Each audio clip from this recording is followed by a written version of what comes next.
Welcome back to another explainer. I'm so glad you're here today because we're going to totally level up our grammar skills and we're going to do it in a really expressive way. Now, if you were with us for the beginner lesson, you already know the basics, right? Simple emotions, standard punctuation, the usual stuff.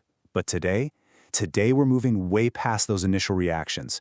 We're going to look at nuanced categories of interjections and exactly how to wield them literally anywhere in a sentence to completely transform your writing. All right, let's dive right in. So I've just got to ask, are you ready to take interjections beyond the basics? Because what we're really talking about here is unlocking your level 2 writing skills. You know, for a lot of writers, interjections are kind of just an afterthought, a quick wow or ouch just slapped onto the front of a sentence. But once you discover their true versatility, you realize they are the absolute ideal tool for injecting pure personality right into your text. By the end of this explainer, you're going to see these words not just as simple grammar tools, but as actual emotional power-ups for your sentences. Section 1. Beyond Basic Emotions, Upgrading Your Grammar. Section 2. Categories of interjections, emotion and function. Okay, to truly upgrade our writing, we first need to understand how these words actually operate out in the wild. We don't want to just, throw words at a page and hope they stick. So we can logically group our interjections into 3 main categories. Number 1, greeting or calling. Number 2, joy or approval. And number 3, sorrow or pity. By keeping these 3 distinct buckets in mind, you're going to know exactly how to purposefully select the absolute right tool for the job. Let's see how this builds, starting with that very first category. So, number 1, greeting or calling. These are used to acknowledge someone or get their attention. Now, what's really fascinating about this is just how utilitarian it is. These interjections are absolutely crucial tools for acknowledging a person or grabbing their focus right out of the gate. Honestly, think of it as the verbal equivalent of a tap on the shoulder or maybe a wave across a really crowded room. You're establishing an immediate, real connection before the actual conversation even begins. Now, let's step into our second category, which is joy or approval, used to express happiness or congratulate someone. Just look at this example. Bravo! That was an excellent performance. Notice how that one word, bravo, basically packs an entire standing ovation into a single word. When you use an interjection like this, you are vividly and energetically congratulating the subject. It literally brings the applause directly into the sentence.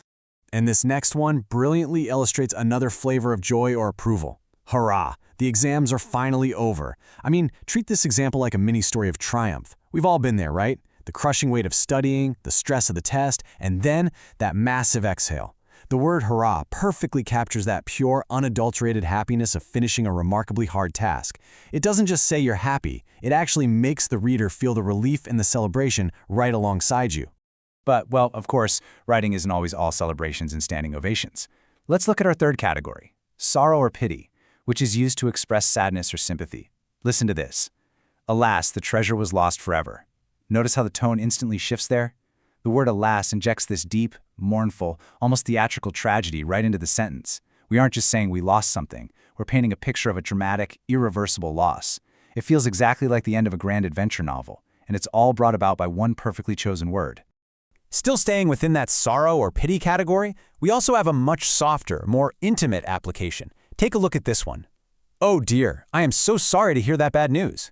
So, instead of a theatrical tragedy, this demonstrates a highly sympathetic, comforting delivery. It shows how interjections can deeply convey true empathy. The "oh dear" softens the blow, showing the reader or the listener that you are emotionally present with them in a difficult moment. It's just a brilliant way to wrap your sentence in a warm blanket of compassion. Section 3. Perfecting interjection placement, breaking the rules. Okay, now it's time to shake things up a bit and completely challenge that beginner-level assumption that interjections must always live comfortably at the very front of a sentence. Usually, we see interjections at the beginning, like in the first row here. Yikes, that was a close call. That's standard. That's what we expect. The shock happens first, then comes the explanation. But look at row 2 for a middle placement. It is cold outside, brr, so put on a heavy coat. We've dropped the reaction right into the absolute center of the thought, simulating a real-time shiver. And finally, row 3, at the end. You made a huge mistake, huh? Placing huh at the very end completely changes the tone, making it sound more interrogative or honestly, maybe even a little sarcastic.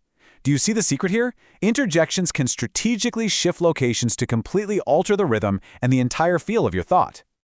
Now, if you're going to use that middle placement, and I highly encourage you to do so, you absolutely must remember this critical rule. Use commas on both sides. If you drop "bur" into the middle of a sentence, you have to isolate it.